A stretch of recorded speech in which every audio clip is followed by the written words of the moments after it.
Barring any technical difficulties, thank you so much everyone for your patience and for joining us. My name is Danielle Smith and I'm one of the organizers on Proptech Collective's committee. Usually we just start with a little bit of an introduction because some people might be joining us for the first time. So we usually just start with a quick overview of what Proptech Collective is and sort of our mission and what we're all about. All right, so obviously we're a community platform that exists to bridge the information, diversity, and knowledge gap between the real estate and technology industries. I know there's been a ton of buzz about PropTech, in the last couple of years. So we've seen a growing demand from the wider community from all across different aspects of the industry to come together, share ideas, and learn from each other. So obviously we have real estate professionals, technologists, entrepreneurs, community builders, investors, all across the whole gamut of real estate and related sort of facets of the industry joining us. And obviously, the whole aim is to understand how PropTech and real estate itself can make the livable world better. We are absolutely committed to diversity and inclusion. Our roots were sort of as a platform to bring people into the fold that are usually not the voices that are heard in the real estate and property industry. So we thought that this would be a fantastic platform to start building towards more diversity and inclusion. So obviously we want to create opportunities for emerging and diverse leaders across the real estate and technology sectors. Obviously a more broad and diverse community, makes it more strong and resilient for everyone. And our aim is to have a 70%, aspect ratio of women and people from diverse backgrounds, including Black, Indigenous, and people of color. So obviously we're building a community. We've hosted over 18 events now, with over 1,500 people. We released a report earlier this year on the state of PropTech in Canada, which is fantastic. It's available on our website. So over the past year, we built a lot of momentum. And again, we thank our community for helping us build to this point. Obviously, we have some amazing sponsors and partners that make everything possible. So PwC Canada, LMRE, BDC, Fasken, Alade Partners, Groundbreak Ventures, and Dentons. We wouldn't be able to do what we do without them. So thank you for your continued support. And just a little bit of our agenda. So today's event is a little bit of a different format. So we've called it an industry exchange. So we'll get to sort of like the the report overview. Obviously, we have some amazing experts with us today, Diana and Justin, who will be sharing insights from an Alpaca VC report that they created last year on the intersection of construction tech and fintech. So we're going to hear from them, just quick overview and insights that they were able to gather through their research.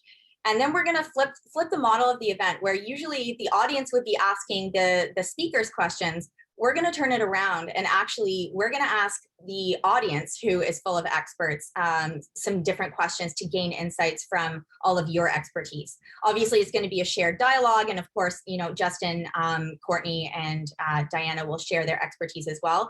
But really, the whole nemesis of this event is to hear from our experts in the audience. So we'll sort of have that throughput of questions and discussion. Courtney will be leading a number of the different questions throughout. And then, of course, if you do have any questions, throughout, please feel free to drop them into the Zoom chat. We'll be taking questions all throughout as well. If you don't want to speak and join to actually ask your question or share your thoughts, live, you can also share your thoughts and insights through the chat as well if you feel more comfortable writing. So definitely use the Zoom chat for that function. If you do wish to speak and share your sort of thoughts in a live and verbal way, if you leverage on the bottom the reactions function, you'll see there, if you click on it, there's a raise hand option. We'll be monitoring that. So if you wanted to raise your hand and actually speak and share your expertise or your thoughts on a specific topic area, please feel free to use the reactions and raise hand function throughout as we're asking our questions.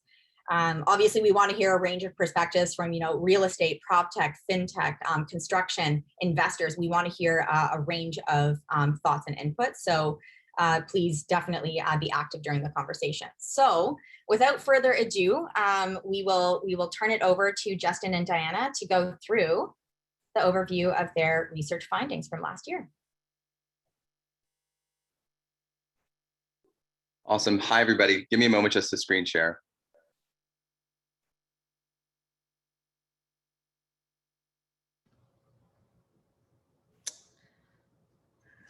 All right. Sorry, everyone. I caught a little chill over the weekend, so my voice is a little bit rusty. But my name is Diana. I just completed my first year at Wharton. I'm a dual degree candidate between Wharton and the Harvard Kennedy School. Prior to school, I worked in real estate private equity at the CIM Group in Los Angeles, and I started my career as an investment banking analyst at Deutsche Bank in New York. And I'm Justin. I'm currently finishing up my second year of business school here at Harvard. And prior to school, I was at Capital One. First, I worked in corporate strategy, and then I helped run the business team for our R&D division. Diana and I actually met at a startup pitch night in Cambridge, and we have a strong shared interest in both entrepreneurship and investing. Last year, we worked together with Alpaca VC, formerly known as Origin Ventures, to put together a presentation and white paper on the opportunity at the intersection of construction tech and fintech. The plan today is to use some concepts from that work as a jumping off point for our industry exchange in just a few moments. So first, turning to our research, in terms of process, we leveraged desk-based research to get a high-level understanding of the space and built a market map to develop a picture from the ground up. We ended up analyzing over 80 companies based on their business model and val props, and then we spoke to experts to pressure test those findings. The first question in our research asks, what are the opportunities for fintech to deliver value within the construction industry? When we look at construction today, there are three key ways in which value is exchanged through traditional financial services. The sizing of each is large, but there are also considerable pain points associated with them. Payments are slow and create strain on businesses throughout the construction value chain. Insurance is an expensive source of cost for the construction industry, and premiums are only expected to rise. Lending is a crucial lifeline in construction, yet liquidity is a constant constraint for businesses. These three verticals serve as focus areas for fintech innovation within the construction industry. The second question we asked in our research was, how should new companies think about entering the market to deliver value? By analyzing the development and evolution of firms within the space, we developed the following framework for fintech innovation in construction.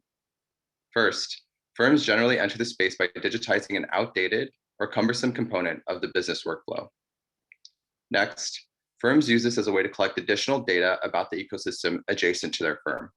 They leverage their position to gather critical information, which they then use to create more value for customers.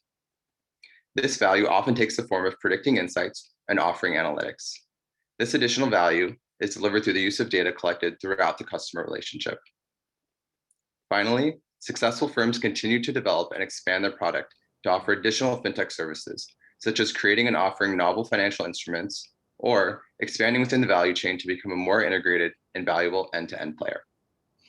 With our four-step framework for innovation in mind, we also identify 3 wedges that an entrepreneur should analyze when delivering solutions purposely built for an industry with such tight margins, high operational complexity, and outdated processes, and driving adoption from incumbent players without needing to involve all parties at once. And these wedges are: first, entrepreneurs should understand the conflict of interest among different constituents. Next, they should understand the objectives and strategies that these constituents use to balance financial means and risks during each phase of a construction lifecycle. Lastly, they should also think through the nuances of ways that the companies choose to organize themselves to compete and manage risk. Next slide. On this table, you can visually see the complexity of the conflict of interest, ranging from the inputs, labor, and suppliers, all the way to the lenders. All of them prefer an on-time completion, yet each conflict of interest represents a foreseeable risk that prohibits them from achieving the shared interests. For example, contractors prefer to be paid as tasks are completed based on milestones, whereas lenders approve a monthly draw based on estimated percentage of completion. This constant negotiation creates risk in labor shortage and liquidity issues, and therefore increases the likelihood of delays. On the next slide, when we took a look at the companies we identify and laid them out across our framework, we find that payments, insurance, and lending products or each at a different point in their evolution. Insurance is the furthest along in its path of fintech innovation, and we believe this reflects the role of incumbent insurance players in this space, as well as their willingness to partner with the risk tech startups. Payments and lending products, on the other hand, are less developed in their evolution of fintech. We believe this reflects the additional challenges associated with the complexity throughout the construction industry value chain. Then on to the next slide. With the four-step framework and the market map in mind, we then took a deep dive into each of the three subsectors. First, onto payment. The current construction payment flow revolves around the approval of draws rather than the flow of payments. Things happened, we verify based on estimates, and payments are dispersed monthly. We call this retrospective verification. With computer vision, live BIM, and digitalization, we can move towards a type of real-time verification that is more precise. Those still happen monthly, but certainly faster. But unless we're able to unlock every valve along the approval chain at the same time, we still won't be able to see our aspiration, a form of automatic verification and direct remission, where once a worker completes a task, the payment will transfer instantly and directly from the lender's bank to the worker's digital wallet or on his or her phone. To achieve this white space, we believe we would need the combination of enhanced risk management supported by better data analytics and productivity monitoring to unlock the approval point, plus technologies such as point of sales to process small transactions in bulk.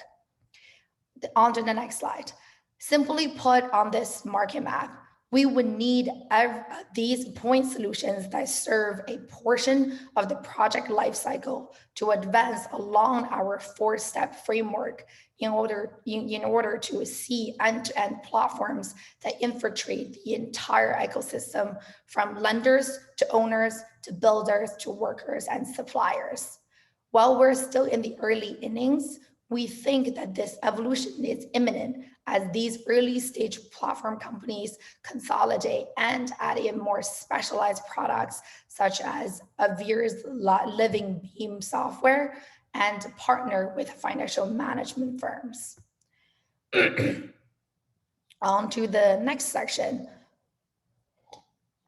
For lending products, we separate into two categories: project financing on specific development projects and corporate financing on construction businesses. This market map illuminates our thoughts on the project financing side of the business. Lending is really the all-encompassing ultimate extension of construction project management, financial management, progress monitoring, and any other specialized products that we identified during our last session of study payments, such as lien waivers, change orders, or draw requests, the intersection of all of which can enhance risk analytics for lenders and innovate lending products on development projects in a way that we have never seen before. We believe this sort of platform development will continue amongst the second generation financial management companies through either organic product innovation or acquisitions, so that they can enhance their capability of offering more well-rounded risk analytics. With that, we predict two paths of innovation for these companies. One, they can evolve to offer more cost-saving lending products, such as more competitive interest rates or better exit terms. Alternatively, they can sell their data and analytics to incumbent lenders, such as banks or credit units or credit funds, to enhance their lending practices. And that is a white space that we aspire to see. And now I would like to pass on to my partner, Justin, who will walk you through the construction Insurtech subsector. Great, thank you. So broadly, the power of Insurtech is threefold. The first is driving efficiencies with legacy processes. The second is delivering improved underwriting. and the third is reducing claims for insurers. Applications of Insurtech to construction will help drive down insurance premiums in the space, and allow firms to improve site safety and lower overall risk. In our research, we identified 3 key categories of firms at the intersection of Insurtech and Construction Tech. The first is site monitoring and worker productivity solutions, which leverage new technologies like drones, wearables, and computer vision to get a better picture of construction sites and potential risks for construction companies. The second is intelligent risk tech solutions, which develop predictive insights on top of the data they collect to help predict and prevent future risk events. The final category are what we're calling emerging insurance platforms, which are beginning to expand from reporting and monitoring to offer additional services related to fintech, such as risk management tools or insurance products themselves. In the near term, we believe startups will continue to expand their offering by either 1, partnering with existing insurance providers, or 2, offering their own insurance products to customers directly. In the long run, we believe we will see the rise of more scale end-to-end insurtech platforms customized specifically to the construction space. Finally, zooming out here a little bit, we want to paint a picture of where this could all be headed. Applications of fintech, we believe, will create an explosion of new possibilities within construction. We can imagine a world where inventory is tracked, measured, and controlled. When new supplies arrive on site, this data is sent throughout the ecosystem. Workers will know which materials go to which parts of their projects, contracts will be automatically updated and fulfilled, and quality will be measured and tracked throughout the project.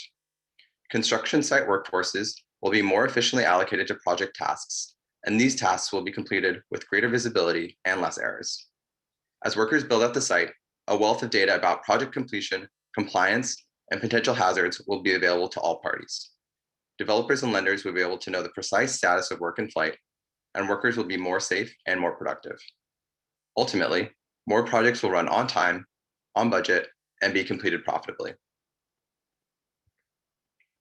So that was our light speed look at our research, and hopefully it planted some seeds for discussion. We're happy to distribute our findings after this call.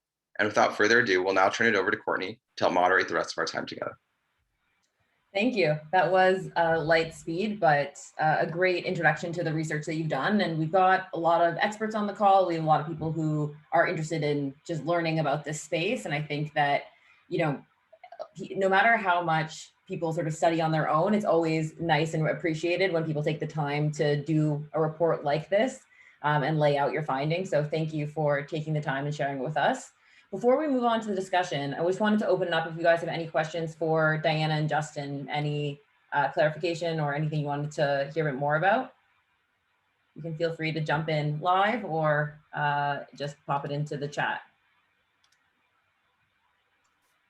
Hey everyone, Raja Gawi from Suffolk Tech here. Thank you, Diana and Justin, for this report. Very insightful. The one question I have is this is about a year old now. Can you tell us a little bit more about any changes to your theses or any examples of startups that meet some of the trends that you talk about that have had any recent successes and go to prove that you guys are onto the right track? For example, I know Avir recently announced around. I know some other startups that you announced and that you highlighted in your report are doing quite well.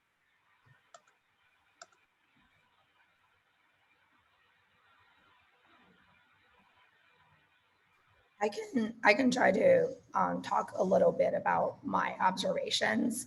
I think when we started this, when we completed the white paper, we thought that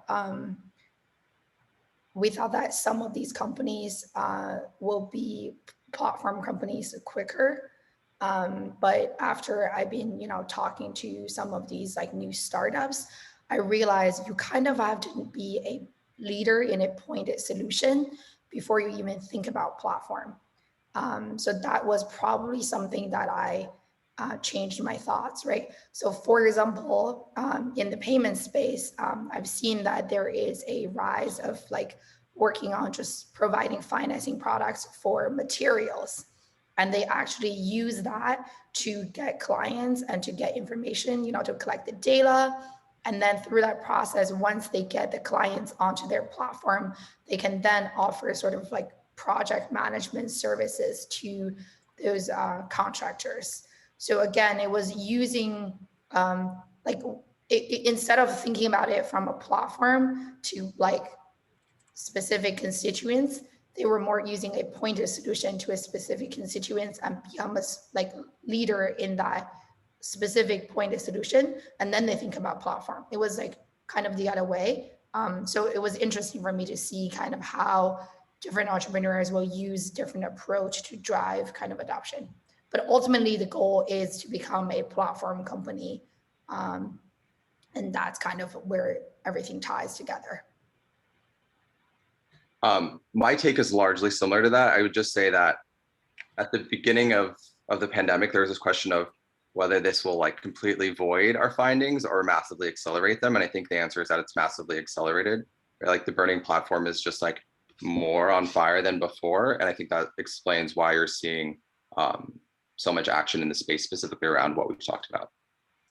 And I see we've got Peter here, Peter O'Brien at Procore, and formerly Honest Buildings. I had the pleasure of spending some time with Riggs and the team a couple of years ago before the merger. I know for you guys, you know, there's such a huge spectrum that you could focus on at Honest Buildings, and prioritization was one of the areas that you focused on. Maybe, I don't know if there's anything you can add to Diana and Justin's thoughts here, or just about how your strategy and the role of fintech.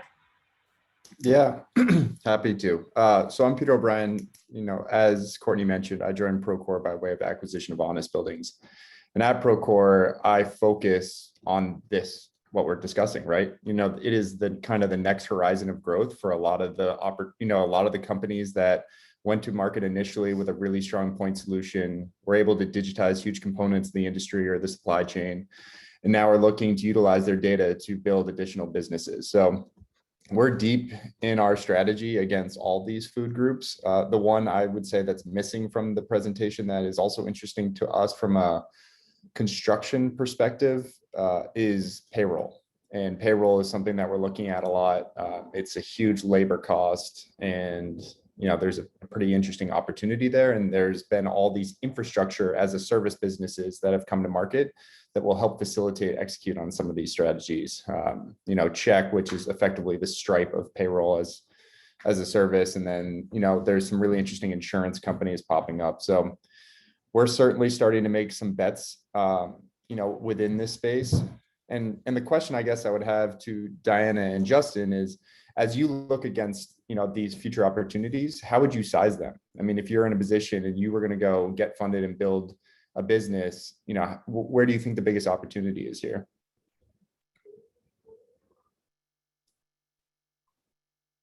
I think going back to kind of like how one of the arguments that we were trying to make in the white paper is the 3 wedges that entrepreneurs should really be thinking about when they target this complex space, right? So think about how big, if you want to do residential contractor, then how big is the residential market in the cities that you're trying to target? And if you're specifically looking at contractors, how much business they do, that would be different if you try to target lenders or developers. And then kind of like which part of the project lifecycle you're trying to target. Are you trying to address really the material side of things, or are you trying to kind of address the payment, like towards the end of the payment cycle where you have to deal with a lender often? I think that could help kind of how you scope out how much what's the total addressable market size and how much funding you need to bring yourself to the next level.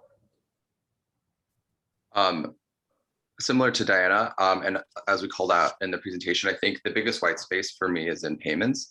And also as a point of clarification, it's perhaps maybe too broad of an umbrella, but we had categorized payroll as part of payments too, as like payments to labor. I think the biggest opportunity is in payments. That being said, that's also probably the most technologically challenging because of all these like valve points that Diana was calling out.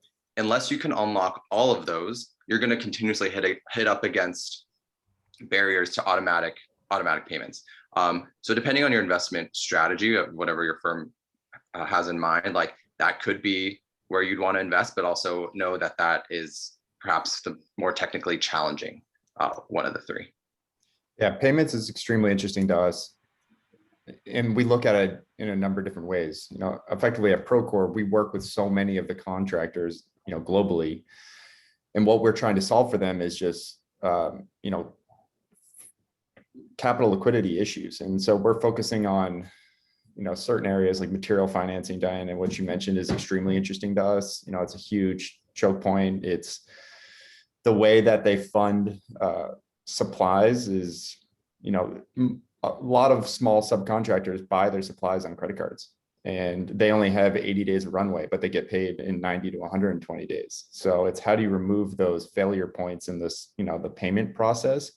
What can you do through, approvals of invoices to start doing like early pay or, factoring or, stand-up businesses that just help support generally these construction companies get out of their own way so they can do what they're really good at. So I agree, payments seems to be the biggest opportunity, but it's certainly not easy. And there's some really interesting approaches to it, specifically around how people are using mechanical liens as ways to, capture payment information. But yeah, I'm very excited to see, how we approach that problem and how the industry thinks about it as a whole.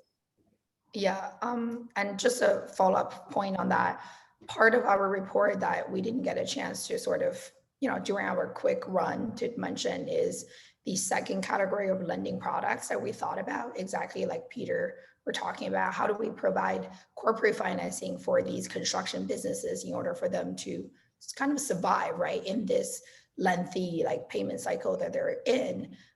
So something that we thought about is like, for example, like Level Set, like a product like that, they offer lien waiver, right? But the information they collect, they can have an alternative way of assessing the credit worthiness of these general contractors. And potentially based on that information, these general contractors can get like access to a different line of credit or on different terms that can help them to survive in this lengthy payment cycle. So that was one of the area of our research that we didn't get a chance to talk about during the intro.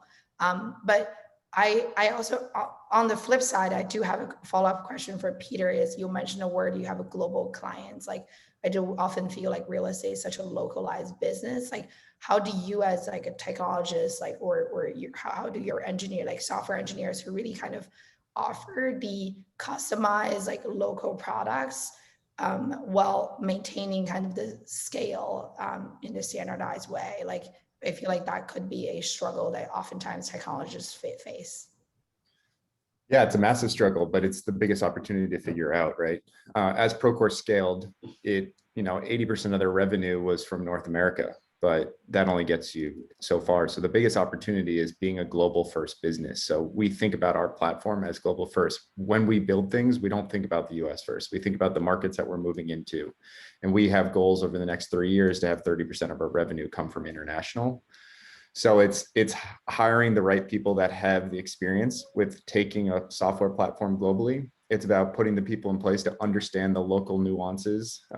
Because that's the hardest part. Each region has their own way that they might manage the payment process or manage construction. So you just have to take the time and be very thoughtful with entering new markets. I think a lot of software companies, as they're scaled, they just want to get into new markets. And it's very easy to do a TAM analysis and say, okay, let's be in Australia because it's got a great construction, industry. It's English speaking. It's pretty similar to the US.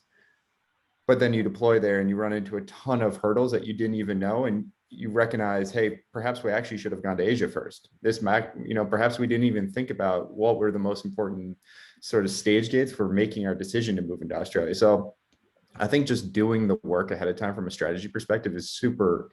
It will inform the information that you need to make a really strong decision, and then everything else will follow. But certainly at Honest Buildings, we were like, we're gonna we'll convert all of our technology to all these different languages and we'll be okay. But that's not a thoughtful strategy. Sometimes it's a good way to get that one French Canadian client because they're demanding that everything's in French Canadian, and of course the law also requires it, but it takes much more than that to do it really thoughtfully and to do it right and to do it at scale. I really like the question of what are some of the opportunities in this space. And I think we've got a number of other startups on the line. I see Level, Toolbox, Skylight, Soil Flow. I'm sure there's others. I'd be curious from any of you guys how payments have fit in your solution and whether it's a core component and what some of the challenges might have been, like what as you deal with as you're growing your business and some of the fintech opportunities that might exist. I don't know if any of you would be willing to jump in and share a bit.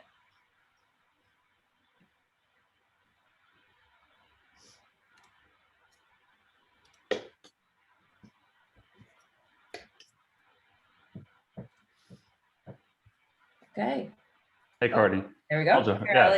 I'll jump in quickly. Yeah, like we're O'Brien. Only oh, O'Brien. that's right, Peter. Hey, how are you? Not my cousin, I promise.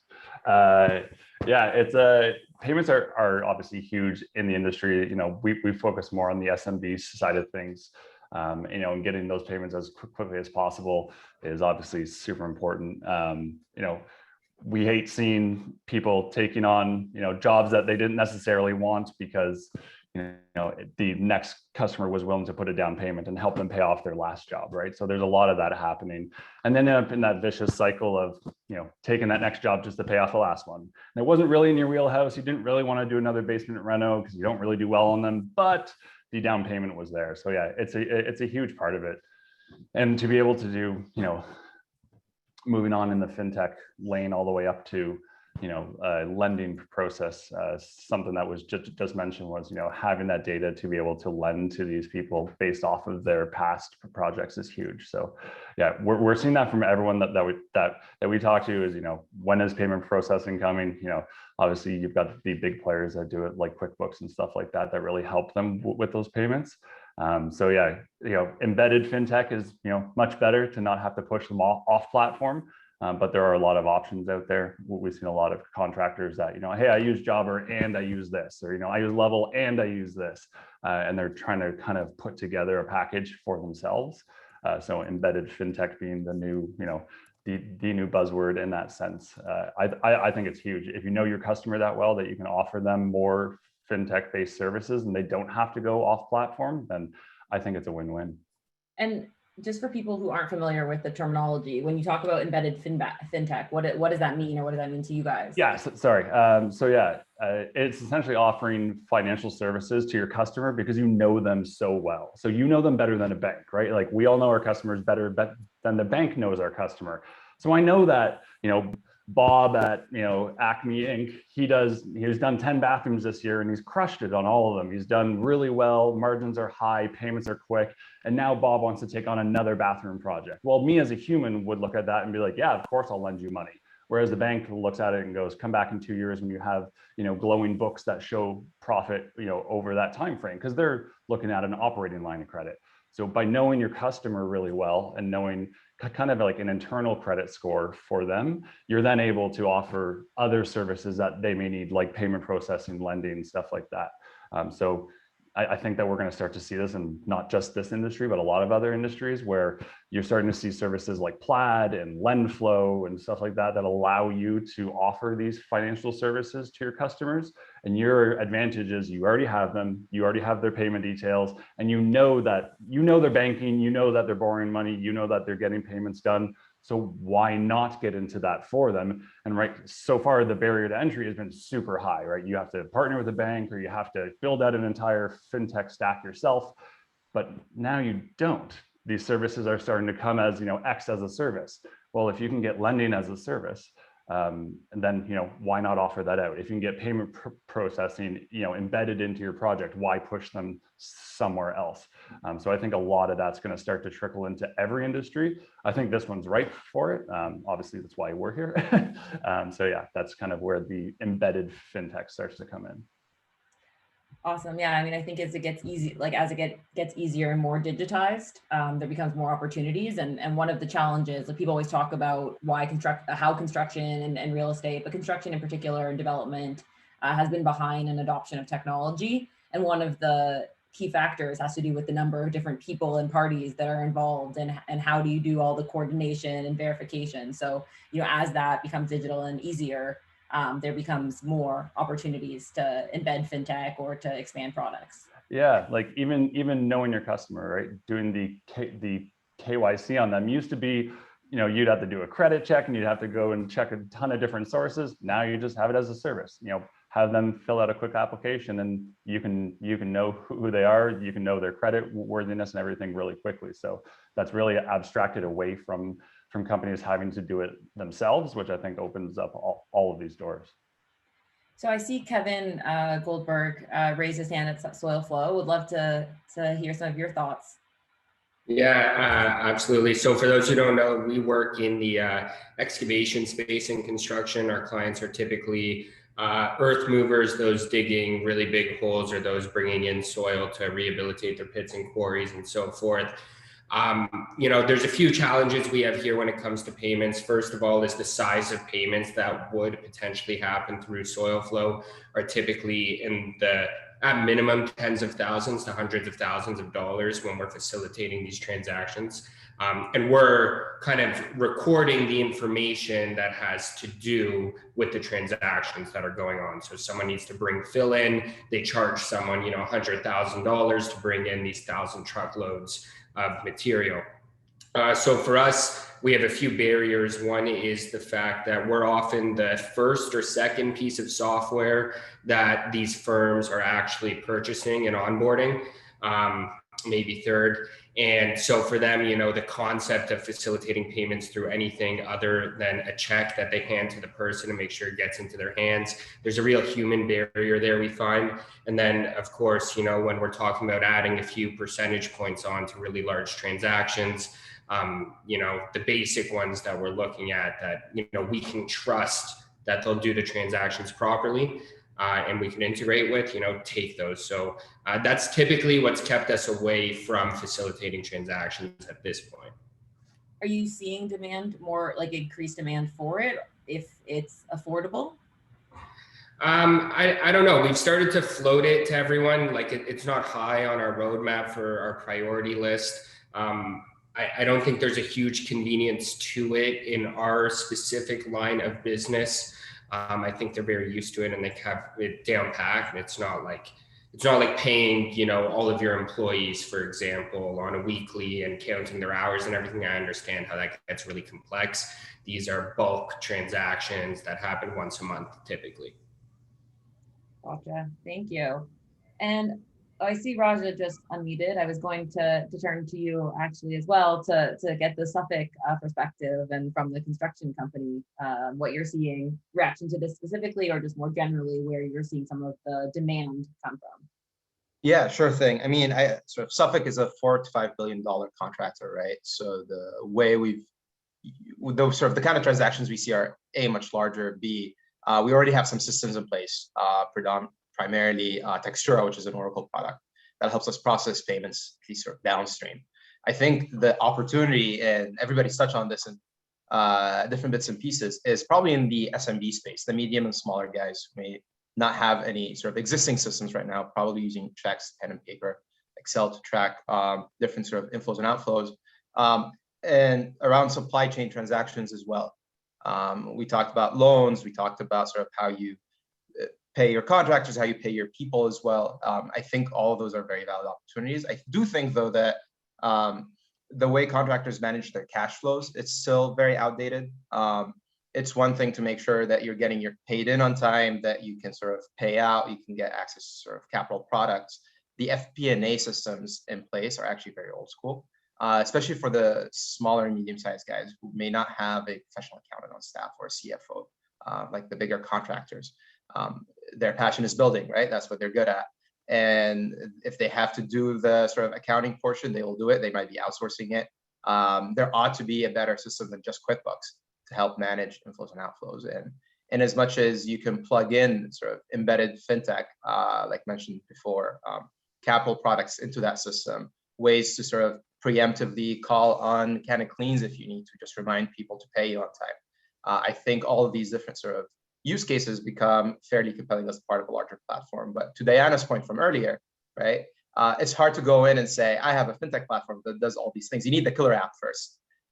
So one company I'm working with called FlexBase is thinking about ways to just make cash flow management for the medium-sized and smaller contractors more efficient, starting with accounts receivable. So step one, use us more or less for free to get paid on time, which really means that sort of we're seeing all of your liens. If you're not getting paid on time, we know that, and we can just set automatic reminders for sort of the general contractor or the owner you're working with. It's like, it's time, you're legally liable for this. And over time, you can add things like, oh, let's give you a credit card, right, to manage your expenses better. Let's give you sort of a marketplace for sort of capital products for loans that you can choose from. And you can slowly but surely layer all these on. And the fintech model, I think, where you just charge a % of transactions, very conducive to this industry. Offer the base software for free, and it's a pay-as-you-go model, which I'm very excited to see. I think sort of once these solutions get embedded in the smaller, medium-sized player, you can very quickly see their products getting more and more feature complete. So in maybe 3 or 5 years, Suffolk will look around and say, why are we still using an old Oracle product? Let's move on to something sleeker. That's something that's mobile first, something that's more tailored to the industry today versus from 10 years ago. And that's what I'm really excited about.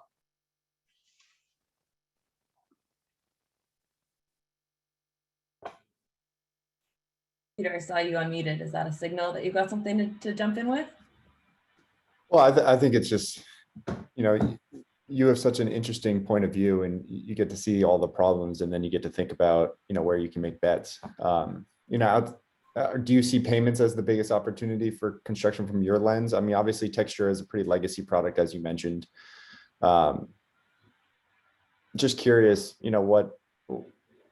how are you thinking about that space? And you mentioned flex space. Do you think that's like a company that could grow upmarket to displace the Texture?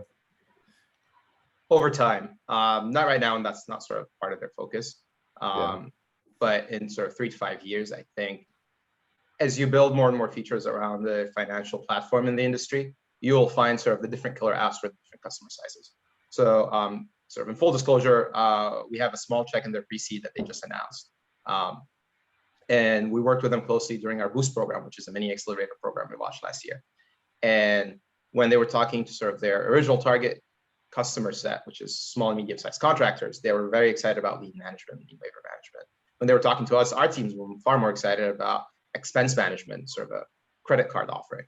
So the way they're thinking about their product sequence right now is, let's double down on the smaller people. Let's iron out all the kinks with credit cards, with lien waiver management, with cash flow sort of administration, whatever it is. And then once we go to Suffolk, we might not take the lien waiver management product to them. Sort of our killer app with them is probably going to be the credit cards. And then we can layer on more and more things as we go on. I do think payment is interesting. The other part I'm more excited about is actually around insurance tech.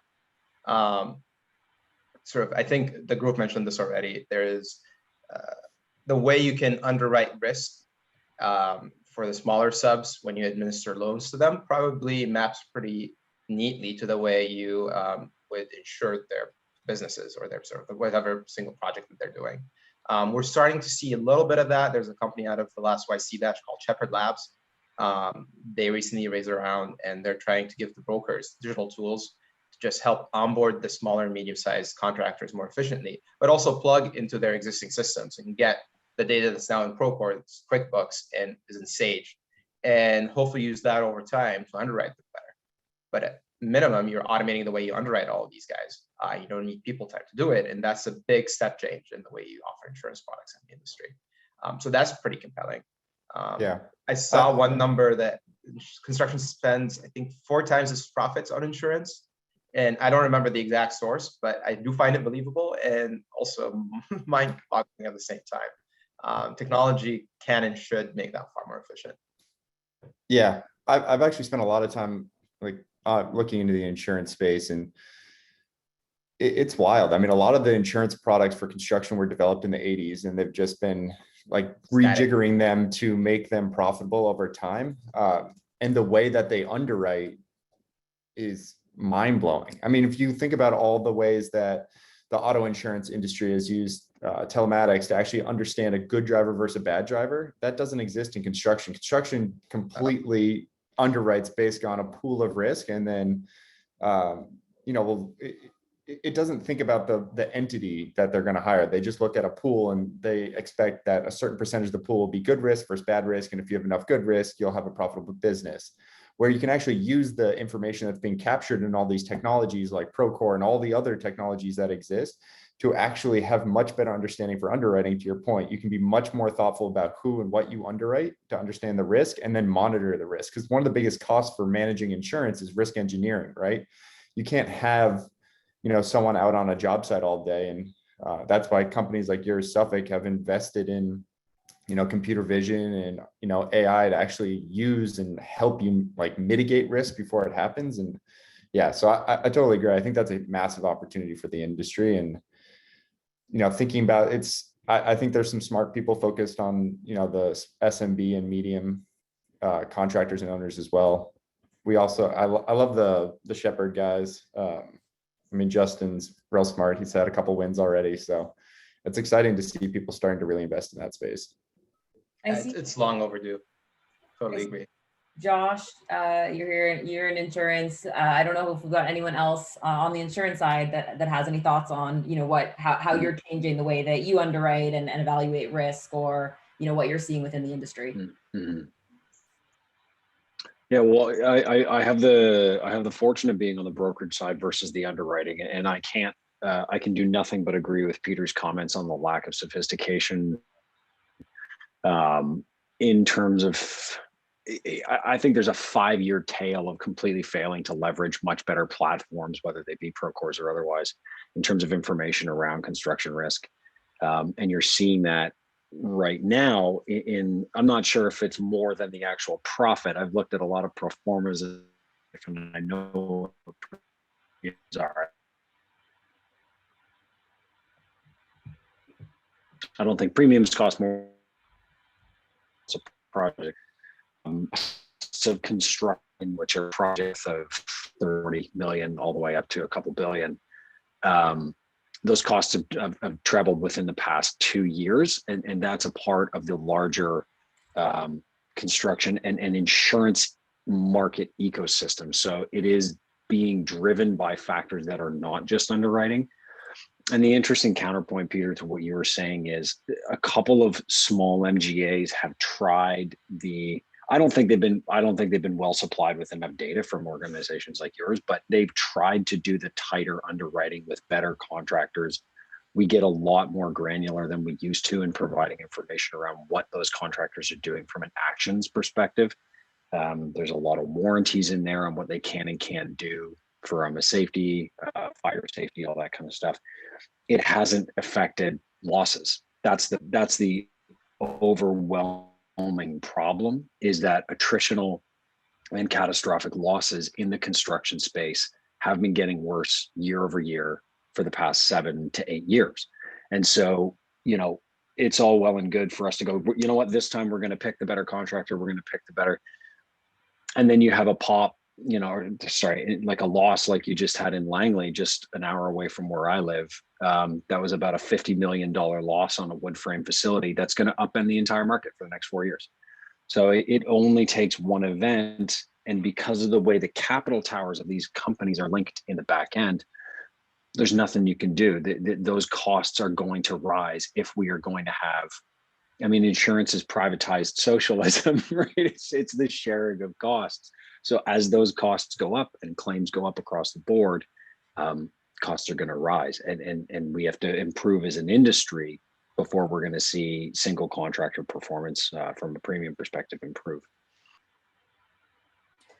And I saw, thank you, Josh. I saw that Kate had her hand up. I want to turn it to you, Kate. Yeah, for sure. Thanks, Courtney. And not any longer on the fintech side, but I did spend a decade in fintech startups as well as on the investor side.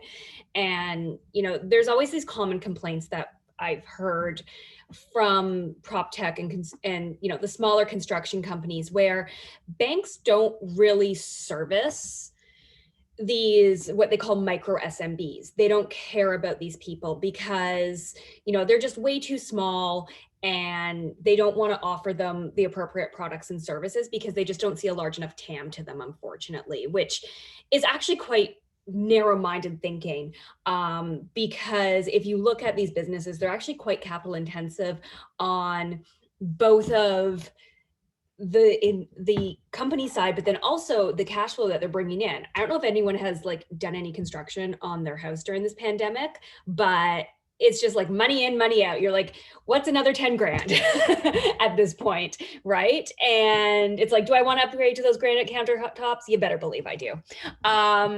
So I think, you know, it's very narrow-minded to think of that.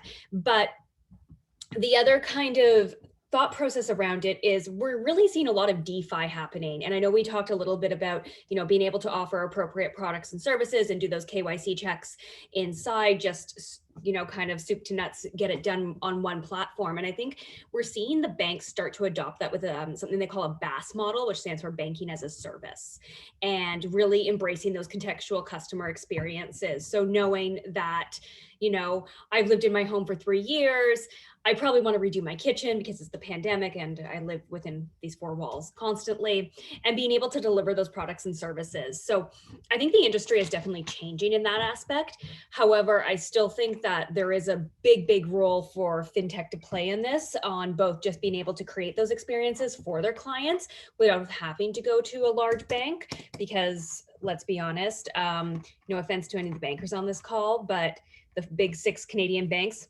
not so great. And especially if you're on kind of the startup side as well, they're definitely not that great.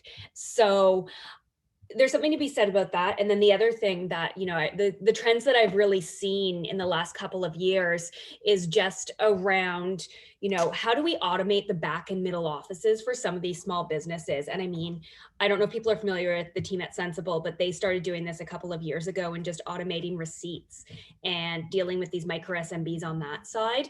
And we're seeing that more in cash flow management, being able to pay your employees, being able to pay your contractors, even to the level where, you know, if you have somebody coming in on a TaskRabbit, how are they being insured to paint your house? How are they being insured to cut your lawn? So if an accident does happen, you have the appropriate coverage, where in the past we never saw that because the gig economy didn't exist about 10 years ago even. Like, it's still fairly new.